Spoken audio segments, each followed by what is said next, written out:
Hello. ठीक है आप सभी लोग, उम्मीद करता हूं बच्चों मस्त होंगे। और थोड़ी सी एक इन्फॉर्मेशन कि बच्चों इस वीडियो में अपन मेटलर्जी वाला पार्ट करेंगे। अगर आपने मेरी जो मेटल्स और नॉन मेटल्स वाली वन शॉट की, ऑल्दो मैं वन शॉट ही करवाता हूँ, बट जहां मुझे लगता है कि बच्चों को इसको थोड़ा सेपरेट करके पढ़ना चाहिए, उसको मैं दो पार्ट में कर देता हूँ। मैथमेटिक्स में मैंने ऐसे पढ़ाया है और आपको साइंस में ऐसे पढ़ाया हूँ, ठीक है। तो इस वाले पोर्शन में मेटलर्जी वाला पार्ट करेंगे, है ना, जहां से आपके एनसीईआरटी टॉपिक बताती है अकरेंस ऑफ मेटल, है ना। ये याद रखिए, अकरेंस ऑफ मेटल से हम पढ़ना स्टार्ट करेंगे। अच्छा, जो बच्चे आईसीएससी वाले होंगे उनकी मेटलर्जी वाला अलग ही पोर्शन है, ठीक है बेटा। तो वही हम यहाँ पर डिस्कस करेंगे। बच्चों समझ में आया? क्या आपने पहले चैप्टर की, सेकंड चैप्टर की वीडियो और इस चैप्टर की पहली वाली पार्ट की वीडियो देख ली है? क्लियर है? चलिए तो स्टार्ट करते हैं मेटलर्जी। पहले समझते हैं मेटलर्जी, लेकिन उससे पहले थोड़ा सा आपके साथ में कुछ डिस्कशन करना चाहता हूं कि बच्चों अपन इस चैनल पे हमने स्टार्ट जो किया था वो मैथमेटिक्स से किया था, ठीक है। हमको लगा था कि भैया मैथमेटिक्स से करना चाहिए, तो हमें बहुत प्यार मिला, बच्चों ने बहुत प्यार दिया मैथमेटिक्स में, ठीक है। और फिर हम 10th क्लास की मैं बात कर रहा हूँ बेसिकली, ठीक है, और किसी क्लास की बात नहीं कर रहा हूँ फिलहाल। अब मैथमेटिक्स के बाद हम केमिस्ट्री पे लेकर आए थे, और केमिस्ट्री में भी बहुत अच्छा प्यार दे रहे हैं बच्चे केमिस्ट्री, ठीक है ना। अब केमिस्ट्री के बाद जैसे जैसे हम शिफ्ट होंगे, आगे बढ़ते चलेंगे, तो 1 दिसंबर से अपन स्टार्ट करेंगे क्या बेटा, फिजिक्स स्टार्ट करेंगे। और मैं आपको बता रहा हूँ फिजिक्स उस लेवल से पढ़ाऊंगा मैं आपको कि 10 दिसंबर तक अपन फिजिक्स भी कंप्लीट कर लेंगे, ठीक है। 10 दिसंबर तक सारे वन शॉट वीडियोस अच्छे से कर लेंगे। लेकिन उससे पहले जैसे हम अपनी केमिस्ट्री कंप्लीट करते हैं, तो केमिस्ट्री कंप्लीट करने के बाद जैसे मैंने आपसे बोला था कि सबसे पहले आपको क्या कंप्लीट करना है, अपना सिलेबस कंप्लीट करना है। तो हमने केमिस्ट्री का सिलेबस, एक चैप्टर हमारा बचा, कर लेंगे उसको। फिर हम इसके करेंगे PYQ, प्रीवियस ईयर क्वेश्चंस करेंगे। और प्रीवियस ईयर क्वेश्चंस के बाद हमें एक आइडिया हो जाएगा कि किस टाइप के क्वेश्चंस हमसे हमारा बोर्ड पूछ रहा है। फिर उसके बाद हम करना स्टार्ट करेंगे सैंपल पेपर्स, ठीक है ना। जरूरी नहीं है कि हम इसी साल के सैंपल पेपर करेंगे, बट हर एक चीज आपको एक सीक्वेंस में कराई जाएगी जहां आपका सबसे ज्यादा बेनिफिट हो और आपको, हमें लगे कि बच्चा हमारा अच्छा कर पाए, ठीक है बेटा। समझ में आया? तो चलिए इतना ही मैं समझ लूंगा, ये डिस्कशन था जो मैंने आपके साथ किया। चलिए स्टार्ट करते हैं और आगे बढ़ते हैं। और इस टॉपिक मतलब इस वीडियो के अंदर हम पढ़ेंगे मेटलर्जी। क्या पढ़ने वाले हैं बच्चों? मेटलर्जी को डिस्कस करने वाले हैं। मेटलर्जी, मेटलर्जी होता क्या है, ठीक है। तो मेटलर्जी कुछ नहीं है कि एक ऐसी प्रोसेस है, इट इज अ प्रोसेस, है ना, मेटलर्जी। अच्छा, इसको ना कुछ बच्चे क्या नहीं कर पाते, मतलब एक फील क्रिएट नहीं कर पाएंगे अपने दिमाग में, है ना। तो मैं आपको बताऊं, एक बहुत बड़ी प्रोसेस है, बहुत बड़ी प्रोसेस है जो बड़ी बड़ी इंडस्ट्री में यूज होती है। फिलहाल आपकी किताब में बहुत कम नॉलेज दी है 10वीं की, है ना। 11वीं 12वीं में आओगे तो और डिस्कशन करने को मिलेगा। Metallurgy is a process, metallurgy is a process of process of obtaining obtaining metal from its ore, ठीक है। एक ऐसी प्रोसेस है जहां पर हम किसी मेटल को ऑब्टेन करते हैं, किसे ऑब्टेन करते हैं, मेटल को ऑब्टेन करते हैं। और कहां से करते हैं?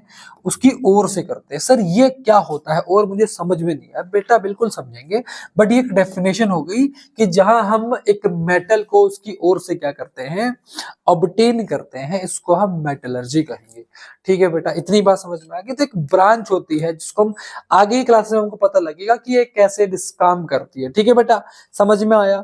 चलिए आगे बढ़ते हैं। अब हमको कुछ चीजें याद करनी है, कुछ मतलब कुछ हमें बेसिक नॉलेज होनी चाहिए कि भैया ये मिनरल्स क्या होता है और ओर क्या होता है। बहुत जरूरी बच्चा सबसे ज्यादा यहाँ पर क्या रहता है, सबसे ज्यादा यहाँ पर वो कंफ्यूज रहता है कि मिनरल और ओर में क्या बेसिक डिफरेंस होता है, मिनरल और ओर में क्या बेसिक डिफरेंस होता है। अब सुनना मेरी बात ध्यान से। मिनरल का मतलब क्या होता है कि मिनरल का मतलब होता है एलिमेंट, एलिमेंट और कंपाउंड, और compound which is found in nature, which is found in nature, which is found in nature, जो नेचर में पाए जाते हैं उसको हम क्या कहते हैं, मिनरल कहते हैं। अब क्या मिनरल के अंदर केवल मेटल होता है? नहीं बेटा, ऐसा नहीं है कि मिनरल के अंदर केवल मेटल हो, उसके अंदर नॉन मेटल भी होगा, है ना। जनरली दे कंटेन, हम यहां पर लिखेंगे जनरली दे कंटेन मेटल्स। ठीक है, जरूरी नहीं कि हर एक मिनरल में मेटल, जैसे ज्योग्राफी में आप पढ़ते होंगे ना, जो मिनरल्स होते हैं वो मेटालिक होते हैं, कुछ नॉन मेटालिक होते हैं। समझ में आया? समझ में आया। फिर उसके अंदर फिर आप देखते हो किसी में आयरन होता है, किसी में नहीं होता है, तो ये सारी चीजें हैं। अब ये मेटल्स होंगे। अब मिनरल समझ में आ गया, ठीक है। अब मिनरल की अगर मैं बात करूं तो जैसे मैं आपसे बात करूं कि क्या सोडियम मिनरल है? हाँ बिल्कुल मिनरल है। सोडियम क्या है? मिनरल है सर। लेकिन आप कहोगे सर सोडियम तो एक मेटल भी है। हाँ बिल्कुल मेटल हो सकता है। तो यहाँ बच्चे के अंदर सबसे ज्यादा कंफ्यूजन आती है। ठीक है, क्या क्रोमियम मेटल मिनरल है? बिल्कुल है। अच्छा, ऐसे अगर मैं आपसे बात करूं तो सिनाबार का नाम आपने सुना होगा, सिनाबार। ठीक है, सिनाबार क्या ये मिनरल है? बिल्कुल मिनरल है। समझ में आया? तो बहुत सारे मिनरल होते हैं, बट आपको एक बेसिक नॉलेज होनी चाहिए कि नेचर में पाया जाने वाला एलिमेंट या कंपाउंड क्या कहलाएगा? मिनरल कहलाएगा। क्या उसके अंदर मेटल होंगे? हाँ मेटल हो सकते हैं। क्या उसके अंदर मेटल नहीं भी हो सकता है? हाँ बिल्कुल नहीं भी हो सकता है ना। बात समझ में आ गई। फिर बात करते हैं हम ओर की। फिर किसकी बात करेंगे बेटा? फिर हम बात करेंगे ओर की। ओर क्या होता है? अब बहुत ध्यान समझना। Ore are the minerals, ore are the minerals, ore are the minerals from which metals are extracted। और ऐसे मिनरल को कहते हैं जिससे हम क्या निकालते हैं? मेटल निकालते हैं। जिससे हम क्या निकालते हैं बेटा? मेटल निकालते हैं। अब बहुत ध्यान से, कंफ्यूज नहीं होना कुछ भी। मेरी क्लास में हो कंफ्यूजन मतलब मैं पढ़ाना नहीं जानता, इसका मतलब हो गया। अब सुनना मेरी बात ध्यान से। जैसे मैंने आपके सामने लिखा यहां पर एग्जांपल में सिनाबार। क्या सिनाबार और है? बिल्कुल। क्या सिनाबार मिनरल है? बिल्कुल। तो और मिनरल हो सकती है? हाँ भैया, सारी और मिनरल ही होती है। बट एक सिनाबार एक ऐसी मिनरल है और वो ऐसी और का काम करती है जिसके अंदर से Hg यानी कि मर्क्यूरी नाम का क्या निकाला जाता है? मिनरल निकाला जाता है। समझ में आ गया? क्या और मिनरल हो सकती है? हाँ हो सकती है। क्या मिनरल और होते हैं? हो सकते हैं। क्या और मेटल हो सकती है? नहीं, और के अंदर से मेटल निकाला जाएगा। यही मैं आपको समझाना चाह रहा हूं। बहुत बड़ी प्रोसेस, रिजिड प्रोसेस है। समझ में आया? क्या मिनरल और हो सकता है? हाँ मिनरल ही और होगा। क्या और मिनरल हो सकते? बिल्कुल। क्या और मिनरल क्या और मेटल होती है? नहीं, मेटल को ओर से निकाला जाता है और पर्टिकुलर मेटल अपनी ओर से निकल के आता है, उसे हम और मतलब उस मेटल को उस पर्टिकुलर ओर से ही निकाला जाएगा, वो मेटल कहीं और नहीं मिलेगा। समझ में आ गया? ये बेसिक, ये अंडरस्टैंडिंग बच्चे में होनी चाहिए। क्लियर है? ठीक है, तो ये समझ में आ गया। अब मिनरल और एग्जाम में आएगा? नहीं। Basic understanding? हाँ ठीक है। चलिए, अब मेटल्स एंड देयर ओर्स, ये इंपॉर्टेंट सवाल है और यहां से सवाल बनते हैं एमसीक्यू में। हम कुछ मेटल्स को पढ़ेंगे अभी यहाँ पर, जैसे मैं फ्री हैंड पढ़ाता आया हूं आज तक, है ना, आपने मुझे देखा, मेरा स्टाइल टीचिंग का बहुत अलग है। ठीक है, अब यहां हम समझते हैं बातों को। ठीक है बेटा, तो इस साइड पे इधर मैं कहा लिख दूं बेटा? ठीक। और यहां पर यहां मैं और का नाम लिखूंगा और फिर यहां मैं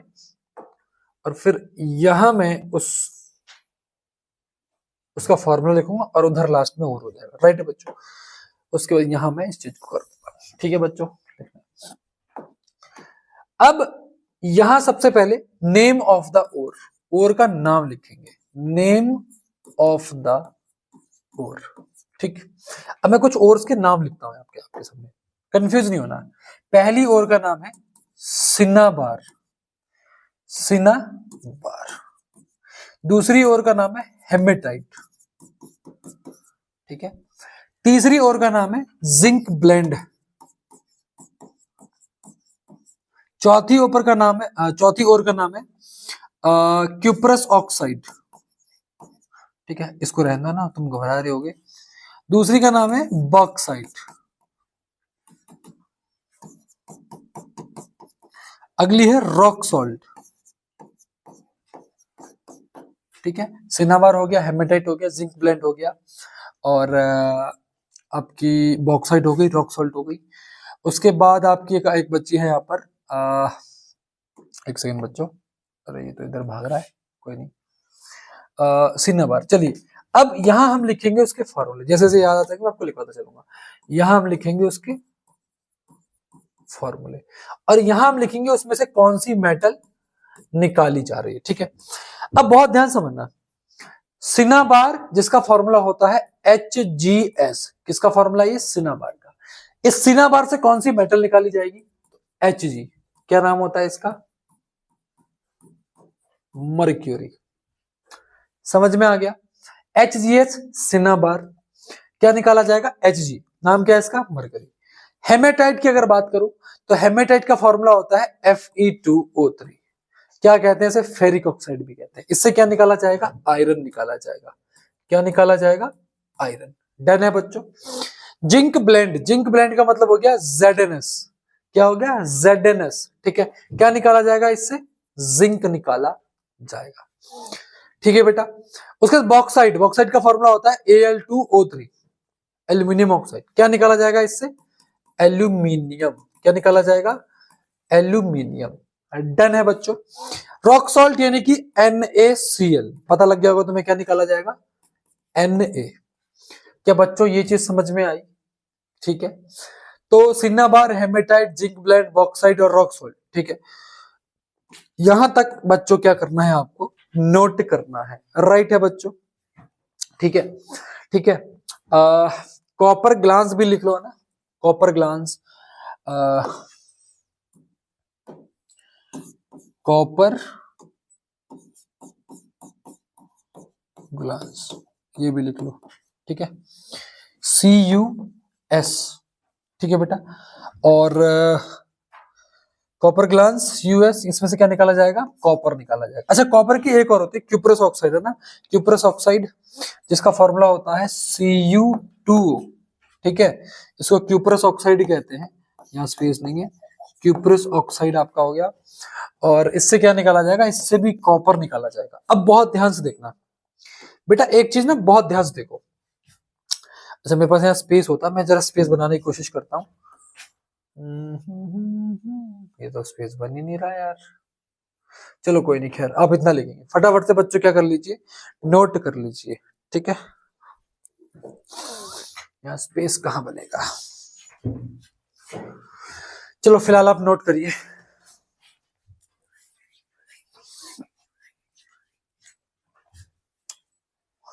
यहां से बड़ा हो जाएगा ये, हो तो रहा, अरे वाह। एक्चुअली बच्चों तो मैं ये ऐप को, मतलब ये जो एप्लीकेशन है इसको आज पहली बार यूज कर रहा हूँ, तो मुझे थोड़ा तो समय लगेगा। ठीक, आइए, एक और यहाँ पे स्पेस बन गया, और इसको मैं यहाँ लिखता हूँ, ठीक है, कैलेमाइन, कैलेमाइन, ठीक है। ये होता है ZnCO3, ZnCO3, और इससे क्या निकाला जाएगा, जिंक निकाला जाएगा। क्या निकाला जाएगा बच्चों, जिंक निकाला जाएगा। ये आपको सारे याद करने हैं, ये एग्जाम में पूछेगा, ये एग्जाम में पूछेगा, ठीक है बच्चों। अब सुनो, ये सिनाबार जो है ये मर्क्यूरी की आपकी ओर है, और ये किस फॉर्म में पाई जा रही है, सल्फाइड की फॉर्म में पाई जा रही है, चेक करो।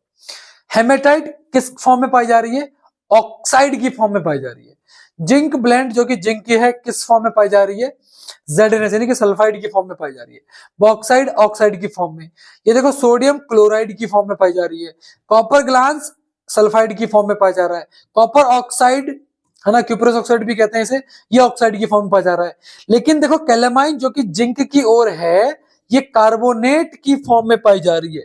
तो क्या सीखने को मिलता है, क्या सीखने को मिलता है, कि जो ओर होंगी मेटल की, वो 3 फॉर्म में पाई जाती है। किस किस फॉर्म में, ऑक्साइड की फॉर्म में, दूसरा सल्फाइड की फॉर्म में, तीसरा कार्बोनेट की फॉर्म में। यह चीज सीखने वाली है। तो जब हम यहां से मेटल को निकालेंगे, तो इसका मतलब इन तीनों के लिए, ऑक्साइड के लिए, सल्फाइड के लिए और कार्बोनेट के लिए अलग अलग प्रोसेस का क्या करने वाले हैं, यूज करने वाले हैं। ठीक है बेटा, समझ में आ गया। ये स्लाइड बहुत काम की है, आपको याद रखनी है। चलिए, ये लिखने के लिए दे रखा है मैंने, शायद यहाँ पर अच्छे से दिख ना रहा हो। बॉक्साइट है ना, एल्यूमिनियम हो गया, कॉपर पायराइट्स है ना, ये कॉपर इसको बोला मैंने, अभी पढ़ा दिया इसको। फिर आयरन हो गया, सोडियम हो गया, रॉक सॉल्ट हो गया, जिंक का जिंक ब्लेंड यानी कि जिंक सल्फाइड भी कहते हैं, ZnS कहते हैं बेटा। ठीक है, तो ये आपको पाया जा रहा है। देखो, बॉक्साइट हो गया, कॉपर पायराइट हो गया, हेमेटाइट हो गया, रॉक सॉल्ट हो गया। हेमेटाइट है ना आयरन की, वही मैंने पढ़ाई आपको। तो ये सारी चीजें, ऑल्दो इस स्लाइड का कोई मतलब नहीं है ना। इसका मतलब मैं आपको दिखाना चाह रहा था कि कैसे चीजों को ऐसे समझाया जाए और कैसे 1 मिनट में फटाफट स्लाइड को रीड करा जाए। देयर इज अ डिफरेंस, समझ में आया क्या? सो ये है आपकी चीजें। चलिए आगे बढ़ते हैं। अब इन मेटल्स को हमने ओर से निकालना है। तो इन मेटल्स को ओर से निकालने की 3 प्रोसेस होती है। पहली होती है कंसंट्रेशन ऑफ ओर, दूसरी होती है एक्सट्रैक्शन ऑफ मेटल, तीसरी होती है रिफाइनिंग ऑफ मेटल। 3 अलग अलग प्रोसेस। ओर का मतलब क्या? वो नेचुरल जगह, मतलब वो जगह जहां पर हमें ओर मिल रही है। फॉर एग्जांपल सिनाबार मिल रहा है, हम गए, हमने ओर को इकट्ठा करा, ओर की सफाई वफाई करी, तो उसको क्या कहेंगे? Concentration of ore. समझ में आया? गए हम वहां पे, जाके ओर मिल गई हमको, उस एरिया की सफाई करी हमने पहले, ठीक है, उसके बाद ओर मिली हमको, ओर को सफाई किया आपने, तो उसको क्या मिलेंगे, क्या कहेंगे? Concentration of ore. कोई डेफिनेशन नहीं पूछेगा, आप ओर वाली जगह पे गए, ओर के एरिया की सफाई करी, सफाई करने के बाद हमने ओर देखी, हमने ओर की सफाई करी है ना, उसके अंदर डस्ट पार्टिकल थे, उसको सफाई वफाई करी, उसके अंदर डस्ट पार्टिकल्स को गैंग बोला जाता है, वो है, उसको सफाई कर दिया आपने, वो आपका किस में आएगा? कंसंट्रेशन ऑफ ओर में आएगा। ठीक है, दूसरा स्टेप, आपने उसके अंदर से मेटल को निकाल लिया, इसे कहेंगे एक्सट्रैक्शन ऑफ ओर। क्या कहेंगे? Extraction of ore. ठीक है, और फिर जो आपने मेटल निकाला है, हो सकता है उस मेटल के अंदर अभी भी स्टिल बहुत सारी इंप्योरिटीज हो, बिल्कुल ऐसा जैसे गोल्ड है, तो ऐसा तो नहीं है कि मतलब बिल्कुल साफ सुथरा गोल्ड मिल गया आपको। समझ में आया? तो सिमिलरली रिफाइनिंग ऑफ मेटल आएगा, तीसरा स्टेज, जहां आप क्या करते हो? मेटल के अंदर से इंप्योरिटीज को निकालते हो। मेटल के अंदर से किसको निकालते हो? इंप्योरिटीज को निकालते हो। बहुत ध्यान से समझना, जैसे ये पहला स्टेप था, यहां आपने ओर की सफाई करी, यानी कि ओर की इंप्योरिटीज को हटाया, और यहां आपने ओर के अंदर से मेटल को निकाला, और यहां आपने मेटल के अंदर से इंप्योरिटीज को निकाला। तीनों के अंदर डिफरेंस आपको, आई होप ये चीज अच्छे से समझ में आ गई होगी। ओर की इंप्योरिटीज को हटाना, ओर से मेटल को निकालना, मेटल से इंप्योरिटीज को हटाना, तब जाकर के आपको मेटल मिल रहा है। अब सोचो ना, कितनी इजी प्रोसेस तो है नहीं, बहुत रिजिड प्रोसेस होगी। जितना इजीली आपको पढ़ाया जा रहा है, जाहिर सी बात है इससे थोड़ी टफ प्रोसेस तो होगी। बड़े हो जाओगे तो और अच्छे से समझ में आने लगेंगी चीजें। ठीक है बेटा, चलिए, तो ये डिस्कशन बेसिक हमारा रहने वाला है, यहां तक आपको समझ में आ गई होगी। अब देखो, कंसंट्रेशन ऑफ ओर को पढ़ते हैं। Ore mine from the earth are usually contaminated with the large amount of impurities such as soil, sand, ETC, called gangue. ये डेफिनेशन भी याद रखना, गैंग का मतलब क्या है? गैंग का मतलब है कि जो ओर माइन है उसके अंदर क्या रह रहा है? लार्ज अमाउंट का इंप्योरिटीज रह रही है, जैसे उसके अंदर सॉइल हो सकता है, सैंड हो सकता है, इसको हम गैंग कहते हैं। और इन इंप्योरिटीज को must be removed from the ore prior to the extraction of metal. इसका मतलब मेटल को निकालने से पहले आपने उस ओर से क्या निकालना है? इंप्योरिटीज को निकालना है। क्या बच्चों ये चीज समझ में आई? कुछ इस तरीके से ना, जैसे ये देखो, ये आपको दिखाई दे रहा है, शायद ये ओर वाली जगह है। क्या ओर बिल्कुल साफ सुथरी मिल गई मतलब तुम्हें बिल्कुल अच्छे से चमकदार? नहीं बेटा, यहाँ बहुत सारी इंप्योरिटीज हैं, इनको निकालना है। सिमिलरली ये देखो, ये ओर आपके सामने दिखाई दे रही है, ठीक है। अब ये पूरी ओर का मतलब है, ओर का थोड़ा टुकड़ा ही ले लिया हमने यहाँ पर, और वो आपको दिखाया जा रहा है। क्या बिल्कुल साफ सुथरी दिखाई दे रही? नहीं, इसके अंदर से पार्टिकल को हटाया जाएगा, डस्ट वगैरह हटाया जाएगा, तब जाकर के हम उसके अंदर से मेटल निकालेंगे। समझ में आया? तो कुछ इस तरीके से आपको ये प्रोसेस मिलेगी। आइए समझते हैं extraction of metal. Extraction of metal जितना इजीली मैं समझाऊंगा आपको, उतना इजीली आपको समझना है। बिल्कुल दिमाग को ठंडा, मतलब इजी रख के चीजों को समझने की कोशिश करेगा। ठीक है बेटा, आइए अपनी कॉपी में हेडिंग बना लो, एक्सट्रैक्शन ऑफ मेटल। ठीक है बेटा, अब बहुत ध्यान सुनना। क्या सारे ही मेटल अपनी ओर में, क्या सारे ही मेटल ओर में पाए जाते हैं? नहीं, कुछ मेटल ऐसे होते हैं, बहुत, इसको नोट बना के लिखना अपनी कॉपी में, नोट डाल लो अपनी कॉपी में। नोट क्या है, some metals are found in nature in free state। Free state का मतलब वो किसी के साथ नहीं पाए जाएंगे। फ्री स्टेट का मतलब क्या हुआ, फ्री स्टेट का मतलब हुआ वो ऑक्साइड की फॉर्म में भी नहीं पाए जाएंगे, है ना। अगर आप ध्यान से देखो तो ये वाली स्लाइड आपको देखो, मैंने समझाया है कि ऑक्साइड, सल्फाइड और कार्बोनेट की फॉर्म में पाए जा रहे हैं, लेकिन कुछ मेटल ऐसे होंगे जो इन तीनों में से किसी भी उसमें नहीं पाए जाएंगे, वो फ्री स्टेट में पाए जाएंगे।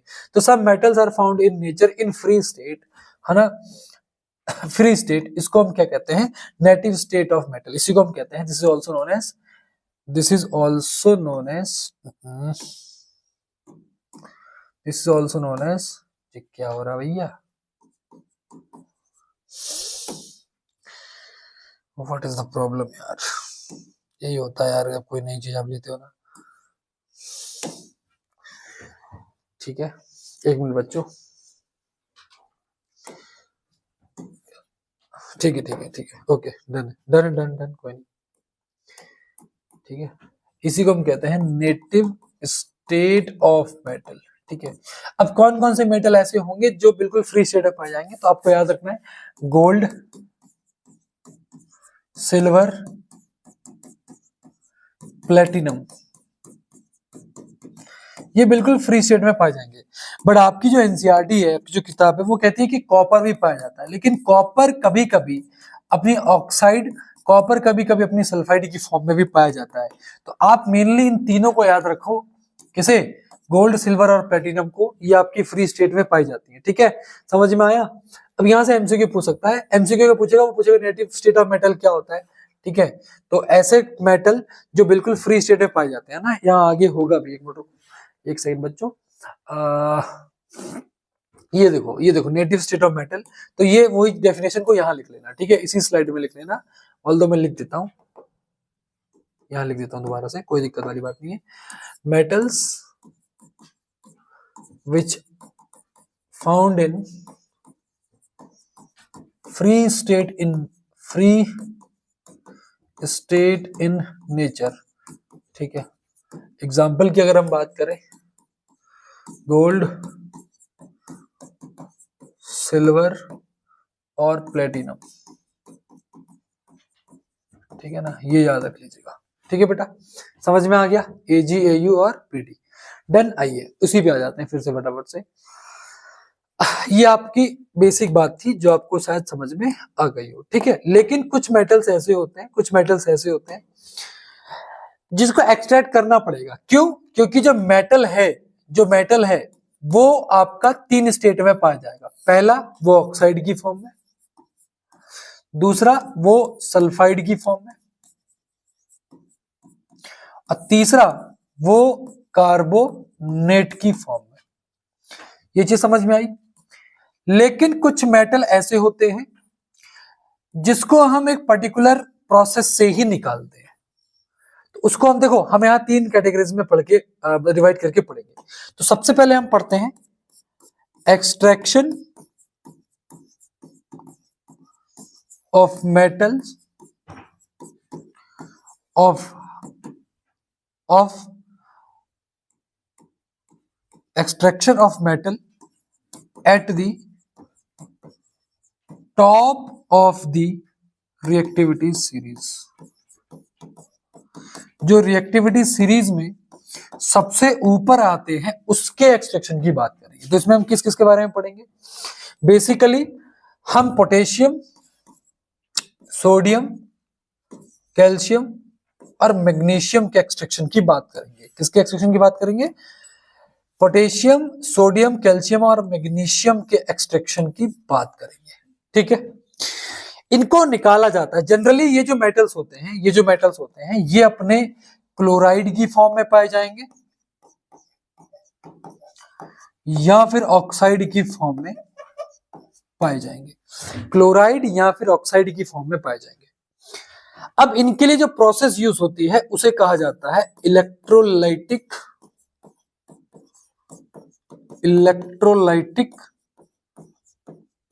रिडक्शन। क्या कहा जाता है, इलेक्ट्रोलाइटिक रिडक्शन। क्या कहा जाएगा बच्चों, इलेक्ट्रोलाइटिक रिडक्शन, इसको बहुत ध्यान समझना। इसमें होगा क्या, ये मेटल की जो ओर होगी, फॉर एग्जांपल ले लेते हैं हम, एक एग्जांपल ले लेते हैं, जो मेटल की ओर होगी, ठीक है बेटा बहुत ध्यान समझना, जो मेटल की ओर होगी उसको सबसे पहले क्या करा जाएगा, मेल्ट करा जाएगा। मेल्ट मतलब पिघला दिया जाएगा। साथ साथ में एग्जांपल भी लेते हुए समझाता हूं मैं आपको। आइए इसका एग्जांपल मैं यहां लिख रहा हूं, क्रिएट करिएगा दिमाग में। फॉर एग्जांपल रॉक सॉल्ट ले लिया हमने। रॉक सॉल्ट क्या होता है, आप कहोगे सर ये तो सोडियम क्लोराइड होता है और ये सोडियम की ओर है, इससे सोडियम निकाला जाएगा। इसको हमने सबसे पहले क्या कर लिया, मेल्ट कर दिया। मेल्ट करने के बाद मान लो ये कंटेनर है, मान लो बेटा ये कंटेनर है, और इस कंटेनर में आपका सोडियम क्लोराइड है। सोडियम क्लोराइड को मेल्ट कर दिया आपने, और इस कंटेनर में अब इलेक्ट्रिसिटी पास करी जाएगी। तो लेट अस से कि ये इलेक्ट्रिसिटी के लिए दो रॉड लगाई जा रही है। क्या लगाया जा रहा है बच्चों, दो रॉड लगाई जा रही है। ठीक है, कॉपी कहां से होगा भाई, कोई दिक्कत वाली बात नहीं है। अच्छा कॉपी वाला ऑप्शन नहीं है। अब बहुत ध्यान समझना, अब बेटा बहुत ध्यान समझना, है ना। जब इलेक्ट्रोलिसिस करवाई जाएगी तो ये दो चीजें यूज करी जाएंगी, समझ में आया। अब यहां पर एक वाली साइड होगी पॉजिटिव जिसको हम एनोड कहते हैं, और एक वाली साइड होगी नेगेटिव जिसको हम कैथोड कहते हैं। इसको क्या बोला मैंने, एनोड, और इसको क्या बोला मैंने, कैथोड। ठीक है, नेगेटिव वाला कैथोड, पॉजिटिव वाला एनोड। अब जब यहां पर इलेक्ट्रिसिटी को पास करवाया जाएगा, ये बैटरी से कनेक्ट कर दी, तो होगा क्या, ये जो NaCl है मोल्टन स्टेट में, ये Na और Cl की फॉर्म में है। तो होगा क्या यहाँ पर, क्योंकि जो मेटल होगा वो एक्चुअल में इलेक्ट्रोपॉजिटिव होता है, तो वो कहां जाके मिलेगा, कैथोड पे मिलेगा, है ना। अगर आपको यहाँ ये चीज, मैं इसको ऐसे करके लिखता हूँ, क्योंकि मेटल जो होगा वो पॉजिटिव होता है, इलेक्ट्रोपॉजिटिव, और पॉजिटिव कहां जाएगा, नेगेटिव की तरफ, है ना। आपको पता है कि नेगेटिव पॉजिटिव की तरफ, पॉजिटिव नेगेटिव की तरफ। तो कैथोड पर आपको क्या मिलेगा, मेटल मिलेगा, और एनोड पे आपको क्या मिलेगा, क्लोरीन, क्योंकि ये इलेक्ट्रोनेगेटिव होता है। ये मैं बेसिक हर क्लास में पढ़ाता हूँ, आपने पिछले मेरे लेक्चर्स अगर नहीं लिए तो जाके देखिए। तो क्लोरीन आपको कहां मिल रहा है, एनोड पे। कैथोड पे क्या मिल रहा है, मेटल। समझ में आया। ये मैंने किसके बारे में बताया आपको, इलेक्ट्रोलाइटिक रिडक्शन के बारे में बताया। ठीक है, क्या यही प्रोसेस कैल्शियम के लिए होती है, जी हाँ। सेम प्रोसेस जरा करके देखो, किसके लिए, कैल्शियम क्लोराइड के लिए। सेम प्रोसेस किसके लिए होगी, मैग्नीशियम क्लोराइड के लिए। सेम प्रोसेस किसके लिए हो जाएगी, मैग्नीशियम ऑक्साइड के लिए। सर ये कैसे होगी, जरा करके दिखा दो। बिल्कुल, बस यहां पर MgO कर ले लो, तो होगा क्या, यहां पर Mg हो जाएगा क्योंकि वो पॉजिटिव है, और ऑक्साइड क्योंकि नेगेटिव 2 होता है तो वो यहां मिलेगा। कुछ इस तरीके से मिलता है। ये पूरी स्लाइड बहुत काम की है, और इसमें हमने क्या पढ़ा, हमने पढ़ा कि इलेक्ट्रोलाइटिक रिडक्शन क्या होता है, यहाँ पर extraction of metal at the top of the activity series पढ़ा है हमने। ठीक है, बहुत इंपॉर्टेंट है, बहुत ज्यादा जरूरी है। इस चीज को आप क्या रखिए, याद रखिए बच्चों। डन है, क्या आपको ये चीजें क्लियर हुई हैं अच्छे तरीके से या नहीं हुई है, इलेक्ट्रोलाइटिक रिडक्शन क्लियर हुआ बच्चों या नहीं हुआ। Please guys let me know अगर आपको ये चीजें समझ में आ गई है तो। ठीक है बेटा, ठीक है बेटा, प्लीज इसको नोट करिएगा साथ साथ में। चलिए अब आगे बढ़ते हैं, और अब आगे समझते हैं लो रिएक्टिविटी सीरीज और top of the reactivity series के बारे में डिस्कस करते हैं। ठीक है बेटा, चलिए रिमोट कहाँ गया भाई, ये रहा। चलिए आइए अब हम पढ़ते हैं आगे। ठीक है बच्चों, मैं थोड़ा हो सकता है स्लो पढ़ाता हूँ, बिल्कुल पढ़ाता हूँ, क्योंकि बच्चे की अंडरस्टैंडिंग बच्चों को समझ में आना चाहिए। I am not a kind of teacher कि आए फटाफट बोल के चले गए। चलिए खैर, अपनी वाहवाही इतना करना भी अच्छा नहीं होता। अब बहुत ध्यान समझना, अब हम पढ़ेंगे लो रिएक्टिव और मॉडरेटली रिएक्टिव। अब हम पढ़ेंगे यहां पर low reactive metals, low reactive metals और हाई रिएक्टिव मेटल्स। ठीक है बेटा, हाई रिएक्टिव और लो रिएक्टिव मेटल्स के बारे में यहां पर अब हम क्या करते हैं, डिस्कस करते हैं। अब यहां पर अगर बात करें हम रिएक्टिविटी सीरीज की, तो आपको चीजें क्लियर भी होनी चाहिए कि हमने ऊपर किसके बारे में पढ़ लिया, पोटेशियम, सोडियम, मैग्नीशियम, कैल्शियम के बारे में पढ़ लिया। अब हम यहां पर पढ़ेंगे एल्यूमिनियम, ठीक है, एल्यूमिनियम हो गया, जिंक हो गया, आयरन Fe हो गया, पीबी लेड हो गया, और फिर मर्क्यूरी हो गया आपका, ठीक है ना, हाइन, और कॉपर हो गया। इसके बारे में डिस्कस करेंगे। अब बहुत ध्यान सुनना, बहुत ध्यान से चीजें जो मैं बता रहा हूं बहुत इंपॉर्टेंट है। चलिए अब बहुत ध्यान सुनना। अब यहाँ के जो मेटल्स होंगे, यहाँ के जो मेटल्स होंगे वो आपको या तो वो कार्बोनेट की फॉर्म में दिखेंगे, ठीक है, ये मुझे लग रहा है पेन नहीं है, ये भी पेन है क्या? हाँ ये तो है। चलिए वो या तो आपको कार्बोनेट की फॉर्म में दिखेंगे, या फिर वो सल्फाइड की फॉर्म में दिखेंगे, या फिर वो आपको ऑक्साइड की फॉर्म में मिलेंगे। अब कौन से मेटल है जिसकी और ऑक्साइड की फॉर्म में होती है? तो सबसे पहले हेमेटाइट, हेमेटाइट को मैग्नेटाइट भी कहते हैं, हेमेटाइट, मैग्नेटाइट, जो कि आयरन की ओर होती है। किसकी ओर होती है? आयरन की ओर होती है, ठीक है बेटा। उसके बाद आपकी एक और है, जैसे ZnO हो गया, क्या हो गया? ZnO, ठीक है, ZnO, ठीक है ना, ये आपकी जिंक की ओर है। अब जो और ऑक्साइड की फॉर्म में पाई जा रही है उसके अंदर से मेटल को निकालना बहुत इजी होता है। कैसे इजी होता है? सुनना। अगर कोई भी और ऑक्साइड की फॉर्म में पाई जा रही है तो उसको कैसे निकाला जाएगा? बहुत ध्यान समझना। उसको क्या करा जाएगा? हीट करा जाएगा। किसकी प्रेजेंस में? In the presence of reducing agent, किसी ना किसी रिड्यूसिंग एजेंट का इस्तेमाल करा जाएगा। किसी ना किसी, अगर कोई और ऑक्साइड की फॉर्म में पाई जा रही है तो उसको हीट करा जाएगा in the presence of reducing agent. अभी रिड्यूसिंग एजेंट कौन कौन से हो सकते हैं? आइदर कार्बन हो सकता है या फिर कार्बन मोनोऑक्साइड हो सकता है। आइदर कार्बन हो सकता है या फिर कार्बन मोनोऑक्साइड हो सकता है। अपनी क्लास तक यही आपको स्टिक रहना है इस बेसिक पे, ठीक है। सर ने क्या बोला कि इसको कैसे निकाला जा सकता है? आइदर कार्बन या फिर कार्बन मोनोऑक्साइड। उसके बाद आपको क्या मिल जाएगा? प्योर मेटल मिल जाएगा। सर एग्जांपल से बताओ। बिल्कुल बताता हूं। जैसे Fe2O3 है, इसको क्या करा जाएगा? हीट करा जाएगा। हीट करा दिया, किसकी प्रेजेंस में? Reducing agent. तो यहां पर जो रिड्यूसिंग एजेंट होता है वो कार्बन मोनोऑक्साइड होता है। कार्बन मोनोऑक्साइड क्या करेगा? आयरन ऑक्साइड को रिड्यूस कर देगा। क्या कर देगा? रिड्यूस। रिड्यूस का मतलब ऑक्सीजन ले लेना। तो यहां पर आपको क्या मिल जाएगा? प्योर आयरन मिल जाएगा प्लस कार्बन डाइऑक्साइड गैस बन जाएगी। तो यहां पर रिड्यूसिंग एजेंट कौन है? रिड्यूसिंग एजेंट है कार्बन मोनोऑक्साइड। रिड्यूसिंग एजेंट कौन है? Carbon monoxide. कौन रिड्यूस हुआ? आयरन ऑक्साइड, ठीक है। और क्या मिल गया? आयरन मिल गया। क्या ये प्योर मेटल है? बिल्कुल प्योर मेटल है। आई होप आप इस चीज को बहुत अच्छे से समझ गए हो। एक और एग्जांपल दे दो sir. Zinc oxide, zinc oxide, ठीक है। क्या बन गया? जिंक ऑक्साइड, ठीक है। जिंक ऑक्साइड को हीट किया, किसकी प्रेजेंट में? कार्बन। किसकी प्रेजेंस में? कार्बन की प्रेजेंस में। क्या बन गया? Zn। प्योर मेटल है, हाँ। क्या मिलेगा? और कार्बन डाइऑक्साइड। समझ में आ गया? क्या ये, इसको क्या कहा जाएगा? तो इसको कहा जाएगा रिडक्शन प्रोसेस। क्या कहा जाएगा? रिडक्शन प्रोसेस, ठीक है। इसको क्या कहा जाएगा? रिडक्शन प्रोसेस, ठीक है। इलेक्ट्रोलिटिक है? नहीं बेटा, रिडक्शन प्रोसेस यानी कि रिएक्शन का नाम भी क्या है? रिडक्शन रिएक्शन, ठीक है ना। रिडक्शन रिएक्शन क्या कर रही है? रिड्यूस कर रही है। तो रिडक्शन रिएक्शन। क्या बच्चों ये चीज समझ में आई? बिल्कुल समझ में आई। इसको बहुत अच्छे से क्या करिएगा?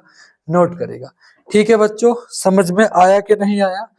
आप बोलेंगे हाँ जी सर, हमको ये चीज बहुत अच्छे से समझ में आई है, ठीक है ना। नोट करेगा बेटा।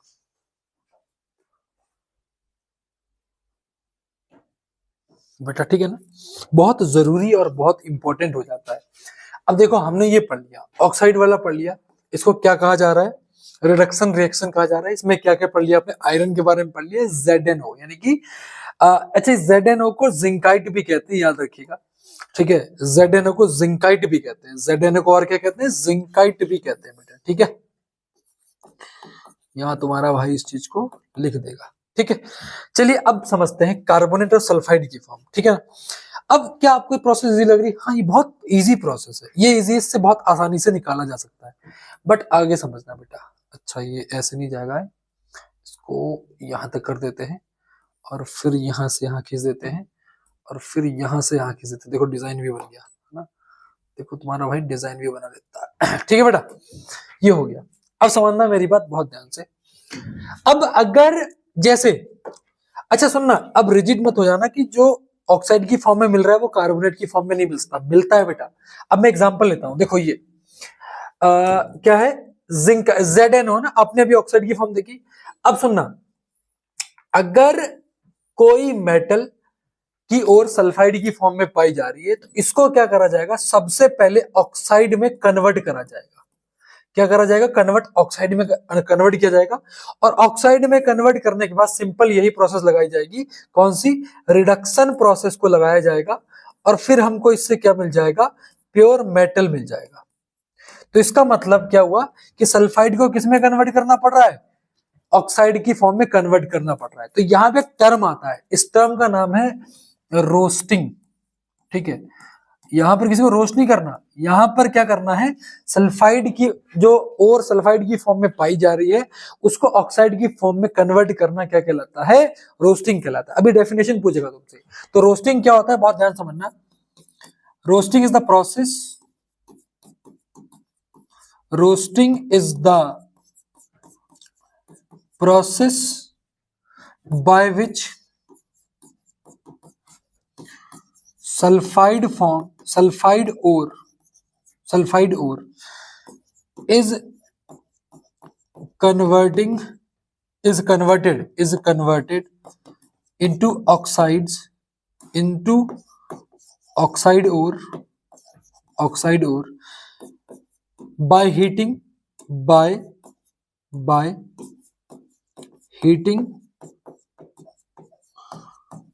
in the presence of air, in the presence of excessive air, बहुत ज्यादा एयर का यूज करा जाता है।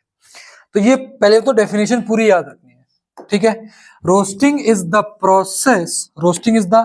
Process by which sulphide ore is converted into oxide ore by heating in the presence of air. Air की present में oxide की form में कन्वर्ट करेंगे। सर एग्जांपल दो, बिल्कुल दूंगा बेटा, सबसे बढ़िया एग्जांपल इसका है, बहुत ध्यान समझना। जैसे, बहुत ध्यान समझना, जैसे अभी मैंने आपको बताया जिंक ब्लेंड है ना, यहां लिख दो, कहां लिख दो, चलो इधर लिख देता हूं, देखना बेटा बहुत ध्यान से देखना। इसका एग्जांपल रोस्टिंग का, जैसे ZnS, ठीक है, ZnS जिंक ब्लेंड है, जिंक की ओर है, इसको ऑक्सीजन की प्रेजेंट में क्या करा जाएगा, हीट करा जाएगा, ठीक है।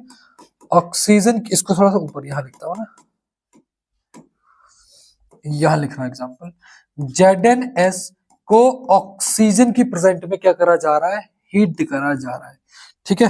क्या करा जा रहा है, हीट करा जा रहा है। तो जब इसको बेटा हीट किया जा रहा है तो ये कन्वर्ट हो जा रहा है ZnO, ऑक्साइड की फॉर्म में आ गया, और यहाँ पर SO2 अलग निकल जाएगा। लेकिन हमको तो ZnO से जिंक निकालना है, तो अगेन अब रिड्यूसिंग प्रोसेस करी जाएगी, रिडक्शन करा जाएगा, और रिडक्शन से ZnO से क्या निकाल दिया जाएगा, Zn निकाल दिया जाएगा, और ऑक्सीजन अलग हो जाएगी। बेटा बात समझ में आई कि नहीं आई? तो ये चीज है जहां से आपको जिंक मिलेगा। तो ये जो प्रोसेस है क्या कहलाती है, आपकी रोस्टिंग कहलाती है। क्या कहलाती है, रोस्टिंग कहलाती है। समझ में आया? अगेन सल्फाइड की ओर को ऑक्साइड की फॉर्म में कन्वर्ट करना, फिर अगेन रिड्यूसिंग प्रोसेस लगा करके अगेन उस मेटल को प्राप्त करना, ये पूरी प्रोसेस है सल्फाइड से एक्सट्रैक्ट करने की। बट रोस्टिंग क्या है, एक्सेसिव एयर की प्रेजेंट में गर्म करना, हीट करना, ठीक है। आइए इसके कुछ एग्जांपल देखते हैं, और भी बहुत सारे एग्जांपल होते हैं। जैसे ये रहा, ये देखो HGS, ठीक है, 3O2 प्रेजेंट में इसको गर्म किया हमने, HGO मिला, और फिर इसको हीट करके हमने यहाँ पर मर्क्यूरी निकाल दिया। ये किसकी, क्या है इसका नाम, सिनाबार। क्या है इसका नाम, सिनाबार। किसकी ओर होती है, मर्क्यूरी की। सिमिलरली ये देखो कॉपर, है ना, ये क्यूप्रिक ऑक्साइड में कन्वर्ट होगा। अब यहाँ पर ध्यान देने वाली बात ये है कि बेटा यहाँ पर CuS है ना, इसको एक्सेसिव एयर में जब गर्म किया जा रहा है तो हमको ये Cu2O मिला, इसको क्यूप्रिक ऑक्साइड कहते हैं। ये क्यूप्रिक ऑक्साइड है, ठीक है, बात समझ में आ गई। तो ये हमको इससे ऑक्साइड मिला, क्यूप्रिक ऑक्साइड मिला।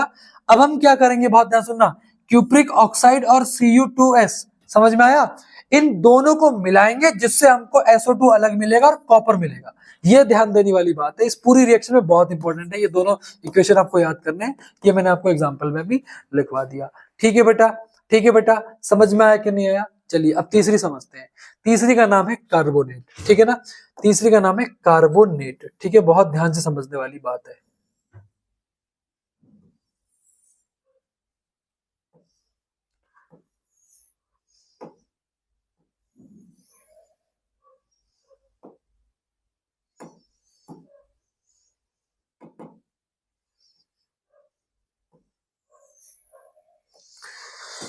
चलिए बेटा, इसको भैया यहां से मिटा रहा हूं, ठीक है, तुम अब यूजलेस हो चुके हो। आई, अगर कोई और कार्बोनेट की फॉर्म में पाई जा रही है तो इसको किस में बदला जाएगा, ऑक्साइड की फॉर्म में बदला जाएगा, और फिर वहां से क्या निकाल दिया जाएगा, मेटल निकाल दिया जाएगा। और अगर कोई और कार्बोनेट की फॉर्म से ऑक्साइड की फॉर्म में कन्वर्ट करी जाएगी तो इस प्रोसेस को कहा जाएगा, इस प्रोसेस को कहा जाएगा कैल्सीनेशन। कैल्सीनेशन, अब डिफरेंस बिटवीन कैल्सीनेशन और रोस्टिंग आता है। तो ये क्या हुआ, कन्वर्जन ऑफ, सेम चीज है, कन्वर्जन ऑफ कार्बोनेट और इनटू ऑक्साइड और into sorry by heating in the absence of air, excessive air, ठीक है ना, in the absence of excessive air, बहुत ज्यादा एयर का यूज नहीं होता, in the absence of excessive air, ठीक है, इसे क्या कहा जाएगा, कैल्सीनेशन कहा जाएगा, याद रखिएगा। एग्जांपल दे देते सर, जैसे जिंक कार्बोनेट है, ठीक है, इसको कैलामाइन भी कहते हैं, लिखा है मैंने अभी। इसको गर्म करेंगे, ठीक है, और हीट करेंगे। अब ये क्या होगा, zinc oxide plus carbon dioxide gas अलग निकल जाएगा। फिर यहाँ पर ZNO को रिड्यूस करा जाएगा, यहाँ से क्या प्राप्त किया जाएगा, जिंक प्राप्त करा जाएगा। ये आपका बहुत अच्छा एग्जांपल था। तो यहाँ ये आपका टॉपिक एक्सट्रैक्शन ऑफ मेटल बहुत इंपॉर्टेंट है, बहुत ज्यादा इंपॉर्टेंट है, इसको पढ़ के जाइएगा एग्जामिनेशन के अंदर, बहुत क्वेश्चन यहाँ से आते हैं। ठीक है, एक बार रिकैप कर लेते हैं। हमने पढ़ा था सबसे ज्यादा रिएक्टिव का, फिर हमने इन मॉडरेट और मीडियम को और लेस को एक साथ पढ़ लिया। आइए आगे बढ़ते हैं। अब बात करते हैं refining of metal. Refining of metal का मतलब क्या हुआ, रिफाइनिंग ऑफ मेटल का मतलब ये हुआ कि यहाँ पर हमने मेटल निकाल लिया है, लेकिन मेटल में अभी भी थोड़ी बहुत इंप्योरिटीज है, अभी समझाया था मैंने आपको। तो इसको डिस्कस करते हैं। ठीक है बेटा, अब आइए बहुत ध्यान से समझते हैं। लेट्स से ये प्रोसेस यूज होगी, बहुत ध्यान से देखना बेटा, ये प्रोसेस यूज होगी। अब इस प्रोसेस को क्या कहते हैं, इस प्रोसेस को क्या कहते हैं, तो इसे कहते हैं इलेक्ट्रोलाइटिक रिफाइनिंग। क्या कहते हैं, इलेक्ट्रोलाइटिक रिफाइनिंग। क्या कहते हैं बच्चों, इलेक्ट्रोलाइटिक रिफाइनिंग कहते हैं। यहां पर होगा क्या, पहली चीज, जिस मेटल को एक्सट्रैक्ट करना है, जिस मेटल को, किसी भी मेटल को आपने क्या करना है, एक्सट्रैक्ट करना है, तो उसी मेटल, मान लो कोई मेटल है, सॉरी यार एक्सट्रैक्ट बोल रहा हूं बेटा, एक सेकंड, सॉरी, किसी भी मेटल को रिफाइन करना है। रिफाइन का मतलब वो मेटल अभी प्योर नहीं है, प्योर का मतलब क्या हुआ, उसके अंदर इंप्योरिटीज है। तो आपको जिस भी मेटल को प्योर करना है, जिस भी मेटल को प्योर करना है, उसी मेटल का, मान लो कोई मेटल है, वो इम्प्योर है, उसके अंदर क्या है, अभी भी सैंड पार्टिकल्स हैं।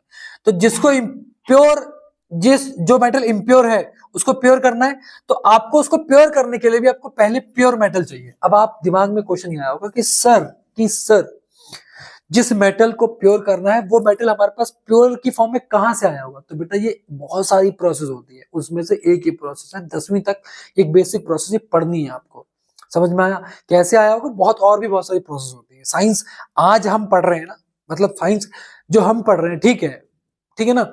तो ये आइडिया आज हमें आ चुका है, लेकिन ये बहुत समय से चीजें यूज होती आ रही है, बहुत समय से चीजें यूज होती आ रही है, ठीक है। तो बहुत ध्यान समझना, जिस इम्प्योर मेटल को प्योर करना है उसका प्योर मेटल हमारे पास ऑलरेडी होना चाहिए। वो कहां से आया होगा, ठीक है, आपको पता लग गया।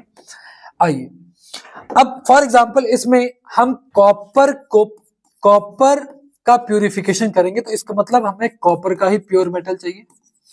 प्लस प्लस हम एज अ इलेक्ट्रोलाइट, है ना, एज अ इलेक्ट्रोलाइट यूज करेंगे इसी कॉपर सोल्यूशन, इसी का कॉपर सोल्यूशन, लेकिन उसमें क्या डाला जाएगा, एसिड डाला जाएगा। बहुत ध्यान समझना, हम उसी में कॉपर का सोल्यूशन यूज करेंगे जिसके अंदर क्या डाला जाएगा, एसिड डाला जाएगा। अब बात आती है एसिड क्यों डाला जाएगा, तो एसिड को इसलिए डाला जाएगा टू इंप्रूव या टू एक्सेलरेट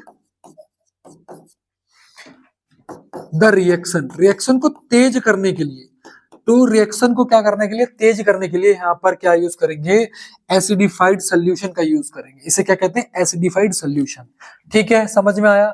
ये सवाल आता है पेपर में कि क्यों करा जाता है, ठीक है, और ये क्या होगा, समझ में आया। अब जैसे फॉर एग्जांपल हमने कॉपर को अलग करना है, ठीक है, तो हम क्या करेंगे, कॉपर की एक रॉड लेंगे, थोड़ी मोटी लेंगे, कॉपर की मोटी रॉड लेंगे और इसको हम पॉजिटिव वाले सिरे से जोड़ेंगे। कौन सी वाली को जोड़ेंगे, जो इम्प्योर होगी, जिसको प्योर करना है, मतलब प्योर का मतलब उसके अंदर से पार्टिकल हटाने हैं। तो इम्प्योर वाली को कहां कनेक्ट करेंगे, एनोड से। किससे कनेक्ट करेंगे, एनोड से। समझ में आया। और जो प्योर रहेगी ऑलरेडी उसको किससे कनेक्ट करेंगे, कैथोड से। उससे उसको किससे कनेक्ट करेंगे, कैथोड से। और इसके अंदर हम एसिडिफाइड कॉपर सल्फेट सोल्यूशन का यूज करने वाले हैं। एसिडिफाइड क्यों, क्योंकि एक्सरेट करनी है रिएक्शन। जिस भी मेटल को एक्सट्रैक्ट करना है उसका सल्फेट सोल्यूशन ले लिया हमने। तो यहां पर हमने किसका सल्फेट सोल्यूशन लिया, कॉपर सल्फेट का। क्यों, कि हम किसको करने वाले हैं, कॉपर को। समझ में आया। अब होगा क्या, बहुत ध्यान से देखना, जैसे हम यहां से इलेक्ट्रिसिटी कंडक्ट करवाएंगे, जैसे हम इलेक्ट्रिसिटी कंडक्ट करवाएंगे तो होगा क्या, एनोड क्योंकि पॉजिटिव सिरा है और मेटल पॉजिटिव इलेक्ट्रोपॉजिटिव होता है, वो तो इससे क्या करता है, नफरत। किससे प्यार करता है, नेगेटिव से। पॉजिटिव किससे प्यार करता है, नेगेटिव से। तो पॉजिटिव किधर को आने की कोशिश करेगा, नेगेटिव की तरफ। जैसे होते हैं ना लड़के, किससे प्यार करते हैं, उस लड़की से। किसके पीछे भागेंगे, उसी लड़की के। समझ में आया। सिमिलरली एनोड से जो इम्प्योर मेटल है वो ब्रेक डाउन होके किधर आने की कोशिश करेगा, किधर आने की कोशिश करेगा बच्चों, कैथोड की तरफ। समझ में आया। और धीमे धीमे होगा क्या, यहां पर ये मेटल धीमे धीमे इधर आके यहाँ क्या हो जाएगा, इकट्ठा हो जाएगा, इस पर आके क्या हो जाएगा, चिपक जाएगा। अब बात आती है कि सर हमने यहाँ पर कॉपर ही क्यों लिया, दूसरा क्यों नहीं मेटल लिया। बिल्कुल बेटा ले लेते, लेकिन वो क्या बन जाता, वो बन जाता एलॉय। वो क्या बन जाता, एलॉय बन जाता। समझ में आया बेटा। डन है क्या, डन है बच्चों, डन है। तो ये एलॉय बन जाता। एलॉय ना बने इसलिए हमने इधर किसका यूज करा है, कॉपर का यूज करा है। समझ में आ गया, सारे क्वेश्चन का आंसर मिल गया, ठीक है। अब होगा क्या, जो यहाँ पर डस्ट पार्टिकल होंगे वो कहाँ हो जाएंगे, नीचे इकट्ठे। क्या हो जाएंगे, नीचे इकट्ठे। समझ में आया। कहाँ कहाँ क्या हो जाएंगे, नीचे इकट्ठे। और वेस्ट को क्या बोलते हैं, कीचड़ को क्या बोलते हैं, मड। ये मड कहाँ इकट्ठा हो रहा है, एनोड पे, इसलिए इसको क्या बोला जाएगा, एनोड मड। समझ में आया। डन है, कोई दिक्कत कोई परेशानी नहीं बेटा। समझ में आया, डन, पक्की बात है बच्चों, ठीक है, ओके डन। आगे बढ़े बच्चों, बहुत बढ़िया। डन है, बहुत जरूरी। आइए लिखना क्या क्या है, लिखना क्या क्या है उसके लिए मैं आपको बता दूं, ये चीज लिखनी है, ये चीज लिखनी है। Impure metal is made the anode and pure metal is made the cathode. ठीक है बेटा। Solution of metal salt is used as electrolyte, याद रखिएगा। On passing current through the electrolyte, pure metal from anode dissolve into the electrolyte and get deposited on the cathode. Insoluble impurities settle down at the bottom of the anode and are known as anode mud. ये अपने notes में लिख लीजिएगा, ये अपने notes में लिख लीजिएगा एज अ कंक्लूजन। ठीक है, एग्जाम में क्या क्या याद रखना है, एसिडिफाइड कॉपर सोल्यूशन का यूज करा है हमने, ठीक है ना। एनोड मड क्या है, एनोड के नीचे इकट्ठे होने वाली मड, ठीक है, डन है। और इसे क्या कहते हैं, इलेक्ट्रोलाइटिंग रिफाइनिंग कहते हैं। तो ये हमारा टॉपिक होता है complete, this has been done. ये आपका बहुत इंपॉर्टेंट टॉपिक था, बहुत ज्यादा इंपॉर्टेंट टॉपिक था। समझ में आया बच्चों, क्लियर है, क्लियर है बच्चों, कोई दिक्कत है क्या? आप बोलेंगे नहीं सर हमें यहाँ पर कोई भी दिक्कत नहीं हो रही है, कोई भी दिक्कत नहीं हो रही है। चलिए बेटा आइए आगे पढ़ते हैं। थर्माइट रिएक्शन, इस रिएक्शन का यूज पहले के जमाने में ये रेलवे लाइंस को जोड़ने के लिए यूज करा जाता था। क्यों? क्योंकि यहाँ पर बहुत सारी हीट क्या होती है, इवॉल्व होती है, और हीट इवॉल्व से क्या करा जाता था, ये यहाँ पर क्योंकि मेल्ट हो जाती थी, ठीक है, और मेल्ट होने के बाद वो चिपक जाती थी आपस में, तो इसे कहते हैं थर्मिट रिएक्शन। होता क्या है, सुनना मेरी बात ध्यान से, बहुत जरूरी है। जब भी हम आयरन ऑक्साइड की रिएक्शन एल्यूमिनियम के पाउडर से करवाएंगे तो ये एल्यूमिनियम Al2O3 प्लस Fe अलग कर देगा। समझ में आया बेटा, समझ में आया। और यहाँ पर प्लस क्या बन जाएगी, हीट बन जाएगी। प्लस क्या बन जाएगी बच्चों, हीट बन जाएगी। समझ में आया बच्चों, ये हीट जो इवॉल्व हो रही है, ठीक है ना, इसकी वजह से ये मेल्ट हो जाता था और यहाँ पर रेलवे ट्रैक्स को क्या कर दिया जाता था, जोड़ दिया जाता था, ठीक है। तो ये कैसी रिएक्शन हो गई, एक्सोथर्मिक। कैसी रिएक्शन है, एक्सोथर्मिक। और उसके बाद भी कैसी, हाईली एक्सोथर्मिक। समझ में आया, डन है बच्चों, डन है, कोई प्रॉब्लम तो नहीं। अगर डेफिनेशन लिखना चाहते हो तो लिख लो, ठीक है। Reaction of metal oxide, reaction of metal oxide to form metal by using aluminium powder is known as thermite reaction, ठीक है ना। रिएक्शन ऑफ मेटल ऑक्साइड, ठीक है ना, टू फॉर्म मेटल, है ना, is known as thermite reaction. Clear है बच्चों, कोई दिक्कत है, ठीक है ना, ओके, डन है। याद रखेंगे थर्मिट रिएक्शन का क्या यूज है, रेलवे ट्रैक्स को जोड़ने के लिए, ठीक है। ये चाचा हमारे जोड़ रहे हैं, ठीक है बच्चों। उतनी ज्यादा इंपॉर्टेंट है, बिल्कुल इंपॉर्टेंट है, बहुत ज्यादा इंपॉर्टेंट है, ये इसकी रिएक्शन है, ठीक है। अब क्योंकि भैया इसने डिस्प्लेस कर दिया ना, इसने डिस्प्लेस किया, तो इसको डिस्प्लेसमेंट रिएक्शन भी कहते हैं। डन है बच्चों, बोल दो कोई दिक्कत है क्या? ठीक है, चलिए मैं थोड़ा सा पानी पी लेता हूं और फिर हम थोड़ी सी चीजें और डिस्कस करते हैं।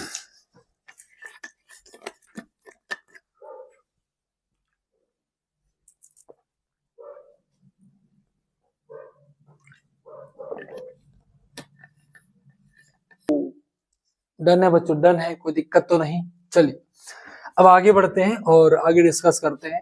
थर्मिट पढ़ लिया, नेटिव स्टेट ऑफ मैटर हमारा हो चुका है। आइए एलॉय क्या होता है।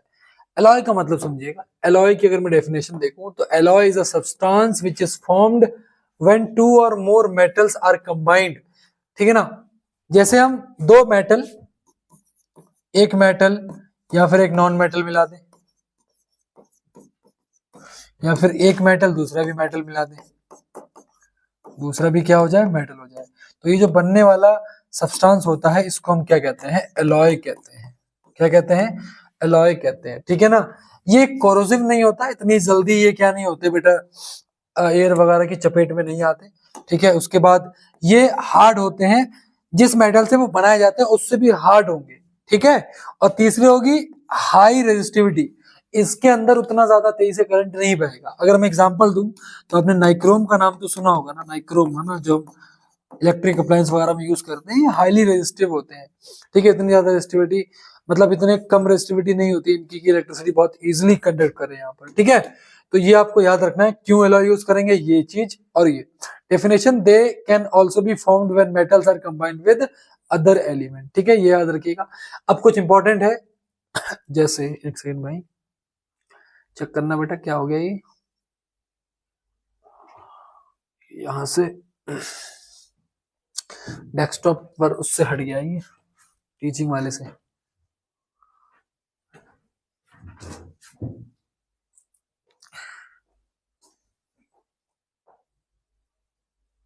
हो गया, हो गया, चलो। तो एलॉय, ठीक है। अब ये इंपॉर्टेंट है, ये आपका ये ब्रास है, शहनाई वगैरह में आपने देखा होगा। ये ब्रॉन्ज है, ये शोल्डर है, और ये एमेलगम है, ठीक है। अब इनको याद रख लेना, ठीक है बेटा। अब जो ब्रास है तो एक कॉपर और जिंक का मिक्सर होता है, ठीक है, कॉपर प्लस जिंक, ठीक है, कॉपर प्लस जिंक, ठीक है, कॉपर प्लस जिंक को मिलकर क्या बनता है, ब्रास। और फिर कॉपर प्लस टीन, है ना, कॉपर प्लस टीन मिलकर क्या बनाते हैं बेटा, ब्रॉन्ज बनाते हैं, याद रखिएगा। शोल्डर की अगर बात करूं तो लेड प्लस टिन, यानी कि पीबी प्लस एसएन, ये मिलकर आपको ये याद रखना, फैक्चुअल डेटा याद एग्जाम में आएगा।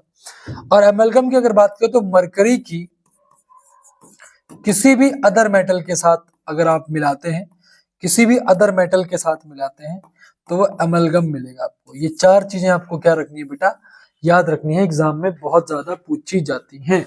डन है बच्चों, डन है, डन है, कोई दिक्कत तो नहीं, आप बोलेंगे नहीं सर, ठीक है, डन है बच्चों, कोई प्रॉब्लम तो नहीं, कोई दिक्कत यहां तक अगर आपको आ रही हो, ठीक है, कोई प्रॉब्लम बेटा, डन है, ओके। चलिए अगले टॉपिक की तरफ आते हैं। यहां से पूछेगा सवाल, इसको एक बार मेमोराइज कर लो ना, एक बार पिक्चर अच्छे से देख लो, है ना, शोल्डर हो गया, एमलगम हो गया, ये चीज आपको याद रखनी है। चलिए कोरोजन की बात करें तो अगला टॉपिक है कोरोजन। अब कोरोजन होता क्या, आपने अमूमन देखा होगा कि आयरन पे जंग वगैरह लग जाती है, ठीक है, तो when surface of metal is attacked by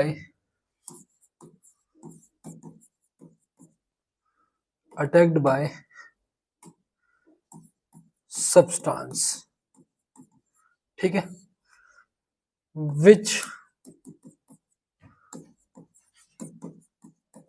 destroy the surface of metal। अगर मैं कोरोजन की बात करूं तो इसका सबसे बड़ी एग्जांपल है, सबसे बड़ी एग्जांपल है रस्टिंग ऑफ आयरन, सबसे बड़ी एग्जांपल है रस्टिंग ऑफ आयरन, ठीक है बेटा। होता क्या है, आयरन मान लो रखा हुआ है और उसको ऑक्सीजन भी मिलेगी और फिर वाटर का मॉइस्चर भी दिखेगा, और यहां से क्या बन जाएगा, Fe2O3 इंटू XH2। XH2 क्या है, तो यहां पर ये वाटर की अवेलेबिलिटी है, और रस्टेड आयरन क्या है, Fe2O3, ये क्या है, रस्टेड आयरन, रस्टेड है ना, आयरन रस्टिंग, इसको मैं आयरन रस्टिंग लिख सकता हूं, ठीक है। ये रहेगा आपका इसका एक उदाहरण, बहुत इंपॉर्टेंट है, जरूरी भी है और आपको याद भी रखना है। डन है क्या। अब बात आती है इसको रोकेंगे कैसे, तो पेंट कर दीजिए, ऑयल वगैरह ग्रीस का यूज कर दीजिए, एलॉय यूज करिए क्योंकि वो हाईली कोरोसिव नहीं होते, ठीक है, मतलब हाईली कोरोसिव, ये पढ़ाया मैंने आपको, देखो ध्यान से, ठीक है, तो वो लेस कोरोसिव होते हैं, ठीक है, हाईली कोरोसिव नहीं होते का मतलब ये हुआ। गैल्वेनाइजेशन एक ऐसी प्रोसेस है जहां पर coating molten zinc on iron article, iron के आर्टिकल पे जिंक को मोल्ट करके उसकी लेयर बना दी जाती है, जिसको हम गैल्वेनाइजेशन कहते हैं, बहुत इंपॉर्टेंट है, याद रखनी है बेटा। इलेक्ट्रोप्लेटिंग क्या है, it is a method of coating one metal with another by use of electric current. जब इलेक्ट्रिक करंट का यूज करके हम एक मेटल के ऊपर दूसरे मेटल की लेयर चलाते हैं, उसे इलेक्ट्रोप्लेटिंग कहते हैं। चार बहुत इंपॉर्टेंट है, पेंट, एलॉइंग, गैल्वेनाइजेशन, इलेक्ट्रोप्लेटिंग, ये प्रिवेंशन ऑफ कोरोजन के मेथड में यूज होगी, ठीक है बच्चों, समझ में आया। आइए अपना आखिरी टॉपिक है डू यू नो, जो एनसीईआरटी की कुछ चीजें हैं जो बहुत ज्यादा इंपॉर्टेंट है, ये डू यू नो में आएंगी, है ना, क्योंकि इस एक फोल्डर में इसको बनाकर एनसीईआरटी में भी चीजें दी हुई हैं, पढ़नी है आपको, रीड करनी है, ठीक है। पहली चीज है एनोडाइजिंग। एनोडाइजिंग एक ऐसी प्रोसेस है, is a process of forming a thick layer oxide layer, thick oxide layer of aluminum. Aluminum develop a thin oxide layer when exposed to air. This aluminum oxide coat makes it resistant to further corrosion. The resistance can be improved further by making the oxide layer thicker. During anodizing, a clean aluminum article is made the anode and is electrolyzed with dilute sulfuric acid. होगा क्या, बहुत ध्यान समझना, dilute sulfuric acid का solution ले लिया जाएगा और उसके अंदर क्या कर दिया जाएगा, इलेक्ट्रोलाइट करा जाएगा, किसको, एल्युमिनियम को, जिसकी वजह से होगा क्या, वो अपने ऊपर क्या बना देगा, ऑक्साइड की लेयर बनाएगा। इसे ही क्या कहते हैं बेटा, एनोडाइजिंग कहते हैं। एक बार ना यूट्यूब पर जाकर के इसका एनिमेटेड वीडियो देखिएगा प्लीज, एक बार देखिएगा, आपको एक बार में चीजें क्लियर हो जाएंगी, प्लीज इसको जाके चेकआउट करिएगा, ठीक है। इससे होता क्या है, वो आगे कोरोड नहीं हो पाता, आगे वो रिएक्ट नहीं करेगा ज्यादा, ठीक है। तो इसको एक बार जरूर चेक करिएगा। एक्वारेजिया बहुत जरूरी है, इंपॉर्टेंट है बहुत ज्यादा। एक्वारेजिया इसका मतलब रॉयल वाटर भी होता है।